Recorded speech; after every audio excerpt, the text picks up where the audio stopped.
Bharatiya Janata party की सरकार इस समय अल्पमत में है और उनको इस्तीफा दे देना चाहिए अभी तुरंत। 12 बजे दीपेंद्र हुड्डा जी इंद्री हल्के के गांव गीड़ में आ रहे हैं। गढ़ी बीरबल रोड पर एक गांव पड़ता है गीड़। सारी जनसभा कल गीड़ गांव में 12 बजे होगी जी। अब लोकसभा चुनाव चला हुआ है और हरियाणा के करनाल में लोकसभा चुनाव काफी दिलचस्प बना हुआ है, क्योंकि पूर्व मुख्यमंत्री मनोहर लाल खट्टर भारतीय जनता पार्टी की तरफ से प्रत्याशी हैं, वहीं कांग्रेस की तरफ से दिव्यांशु बुद्धि राजा चुनावी मैदान में है। 9 हलके करनाल और पानीपत के करनाल लोकसभा क्षेत्र में आते हैं, जिसमें से इंद्री हलका भी शामिल है। इंद्री से हमारे साथ कांग्रेस के नेता राकेश काम्बोज हैं, जो पूर्व में विधायक रहे हैं। किस तरह की तैयारी इंद्री हलके में इस समय चली हुई है, जानने का प्रयास करेंगे। जी, आप सबको मेरा नमस्कार। इंद्री हल्के में कांग्रेस पार्टी बड़े अच्छे तरीके से चुनाव लड़ रही है और धीरे धीरे जो रुझान आ रहा है वो कांग्रेस पार्टी के प्रति बढ़ता जा रहा है। और जिस दिन दिव्यांशु जी आए इंद्री हल्के में बड़े अच्छे प्रोग्राम हुए, लगभग 27 गांव 28 गांव कवर किए थे हमने। और उसके बाद भी लगातार लोगों के बीच में जा रहे हैं। और कल 13 तारीख को, कल सोमवार है, 12 बजे दीपेंद्र हुड्डा जी इंद्री हल्के के गांव गीड़ में आ रहे हैं। गढ़ी बीरबल रोड पर एक गांव पड़ता है गीड़ गांव और 12 बजे का टाइम है। एक अच्छी जनसभा होगी दीपेंद्र हुड्डा जी की। और इंद्री हल्के में इस चुनाव में रुझान ऐसा है कि अब की बार दिव्यांशु बुद्धि राजा जी लोगों के रुझान से ऐसा लग रहा है मुझे, जो जोश है लोगों में, कि इंद्री हल्के से कांग्रेस पार्टी को अच्छी लीड मिलेगी। अब की बार दिव्यांशी बुद्धि राजा जी को इंद्री हल्के से अच्छी लीड मिलेगी। और कल मैं दोबारा फिर कह रहा हूँ, गीड़ गांव में 12 बजे दीपेंद्र हुड्डा जी आ रहे हैं। एक भारी जनसभा इंद्री हल्के गीड़ गांव में होगी और धीरे धीरे चुनाव कांग्रेस पार्टी की तरफ बढ़ता जा रहा है करनाल लोकसभा क्षेत्र में। जी, जानकारी मिली है कि करनाल में जो केंद्रीय मंत्री हैं, केंद्रीय गृह मंत्री अमित शाह, वो चुनावी दौरे पर आ रहे हैं, वो भाजपा के लिए वोट मांगेंगे।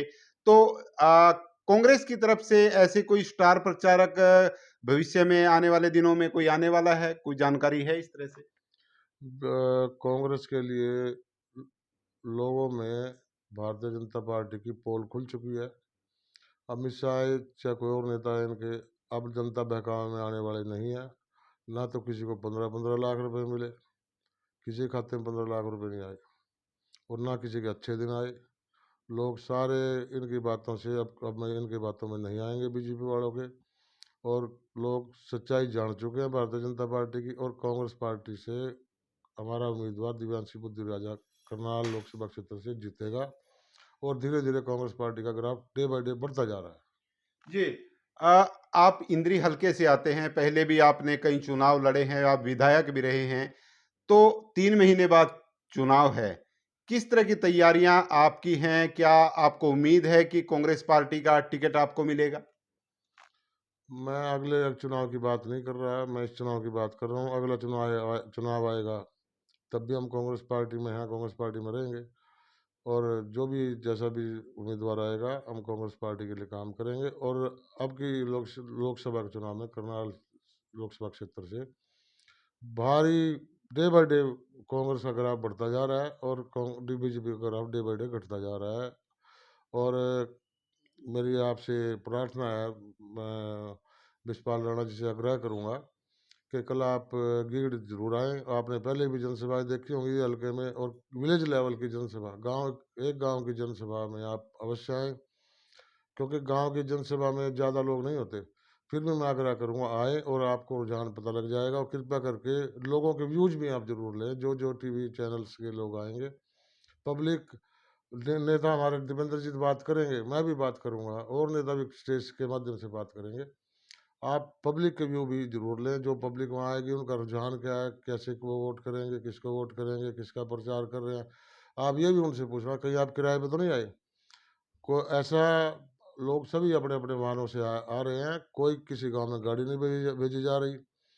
किसी प्रकार का कोई वचन नहीं, कोई सिस्टम नहीं है। सारे लोग अपने आप खुद आएंगे, आसपास के गांव के लोग, और भारी जनसभा जनसभा कल गीड़ गांव में 12 बजे होगी।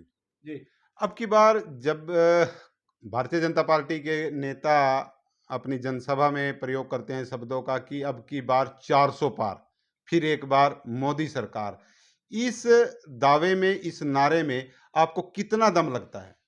हरियाणा में 10 की 10 सीट भारतीय जनता पार्टी हार रही है, और हरियाणा में 10 की 10 सीटें कांग्रेस पार्टी जीत रही है। भूपेंद्र सिंह हुड्डा जी के नेतृत्व में हरियाणा में कांग्रेस की सरकार हरियाणा में बनने जा रही है बहुत जल्दी। और जो उम्मीदें लोगों ने लगाकर इनको बीजेपी को वोट दी थी, कोई भी कार्य पूरा नहीं हुआ। और सबसे बड़ा प्रमाण ये होगा कि हमारे मनोहर लाल खट्टर जी 9.5 साल मुख्यमंत्री रहे, और उन्हें करनाल लोकसभा क्षेत्र से अब की बार हार का मुंह देखना पड़ेगा। जी। आप भी विधायक रहे हैं, और जिस तरह से आज कल हरियाणा में 3 विधायक जो निर्दलीय विधायक थे वो भारतीय जनता पार्टी की सरकार को समर्थन कर रहे थे, अब वो कांग्रेस को समर्थन कर रहे हैं। एक तरह का देखें तो कांग्रेस के नेता आमतौर पर आरोप लगाते हुए नजर आ रहे हैं कि जो भारतीय जनता पार्टी की सरकार है, नायब सैनी की सरकार है, वो अल्पमत में है। और दावा किया जा रहा है कि भूपेंद्र सिंह हुड्डा ने 45 विधायकों के नाम जो है वो गवर्नर को सौंपे हैं कि 45 विधायकों का समर्थन कांग्रेस पार्टी के साथ है। ऐसे में आप क्या समझते हैं, सरकार को क्या करना चाहिए? किस तरह से अब ये सरकार चल रही है? आप क्या कहेंगे इस पर? भारतीय जनता पार्टी की सरकार इस समय अल्पमत में है, और उनको इस्तीफा दे देना चाहिए अभी तुरंत, और उसके बाद ये चुनाव के बीच में ही। और उनको किसी प्रकार का वहम है तो चुनाव होने के रिजल्ट होने के बाद इस्तीफा दे देना चाहिए, और आने वाली सरकार कांग्रेस पार्टी की हरियाणा में बनने जा रही है। आपको क्या लगता है कि जिस तरह से सेंटर की बात की जा रही है कि 400 पार की, जैसा मैंने पहले भी कहा, आपको क्या लगता है कितनी सीटें भारतीय जनता पार्टी को मिलने वाली है, और जो इंडिया गठबंधन है उसको कितनी सीटें इस बार मिलने जा रही है? केंद्र में इंडिया गठबंधन की सरकार बनने जा रही है। डे बाय डे सारे इंडिया में बीजेपी का ग्राफ डे बाय डे गिरता जा रहा है। हम भी महीना पहले सोचते थे क्या होगा क्या होगा, जब टिकट मिली बुद्धि राजा को हम भी सोचते थे क्या होगा, परंतु जब जैसे जैसे हम पब्लिक में जा रहे हैं तो कांग्रेस पार्टी का ग्राफ बढ़ता जा रहा है। शुरू में हम बुद्धि राजा को कमज़ोर महसूस कर रहे थे, परंतु अब धीरे धीरे हमारा बुद्धि राजा कैंडिडेट, हमारा कांग्रेस लोकसभा का प्रत्याशी मजबूत स्थिति में होता जा रहा है। और निश्चित रूप से यहाँ से करनाल लोकसभा क्षेत्र से दिव्यांशी बुद्धि राजा जी जीतेंगे। बहुत बहुत धन्यवाद। ये थे राकेश काम्बोज, जो पूर्व में विधायक रहे हैं, सीधे तौर पर दावा कर रहे हैं कि इस समय कांग्रेस पार्टी की मजबूत स्थिति है।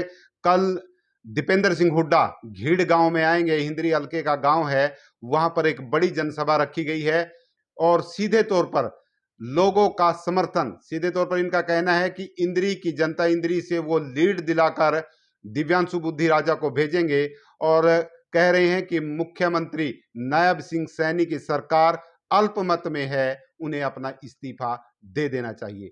साथियों से गुजारिश है इस खबर को शेयर करें। विश्वपाल राणा, नमस्ते भारत न्यूज के लिए, करनाल।